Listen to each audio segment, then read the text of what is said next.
بسم اللہ الرحمن الرحیم۔ ماں باپ اس بات سے بہت زیادہ پریشان ہوتے ہیں کہ بچے کو کچھ نہ ہو۔ بچہ جب بیمار ہوتا ہے تو ماں باپ بہت زیادہ وہ پریشانی کے اندر مبتلا ہو جاتے ہیں۔ تو ان بیماریوں میں بعض اوقات بچے کی ناف وہ ٹل جاتی ہے، اپنی جگہ سے ہل جاتی ہے، جس کی وجہ سے بچہ بہت زیادہ درد محسوس کرتا ہے اور اس کو طرح طرح کی بیماریاں بھی لاحق ہونا شروع ہو جاتی ہیں۔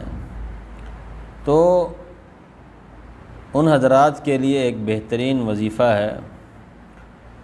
وظیفہ کیا ہے؟ یہ عمل ایسے کرنا ہے کہ بسم اللہ الرحمن الرحیم لکھنی ہے، پھر اس کے ساتھ قرآن مجید کی یہ آیت سورہ فاطر کے اندر آیت نمبر 41، ان اللہ یمسک السماوات والارض ان تزولا وَلَئِنْ زَالَتَا إِنْ أَمْسَكَهُمَا مِنْ أَحَدٍ مِّن بَعْدِهِ إِنَّ اللَّهَ كَانَ حَلِيمًا غَفُورًا۔ یہ آیت لکھیں کاغذ پر اور تعویذ بنا کر ناف پر باندھ دیں، بنا کر اس کو تعویذ ناف پر اس کو باندھ دیں۔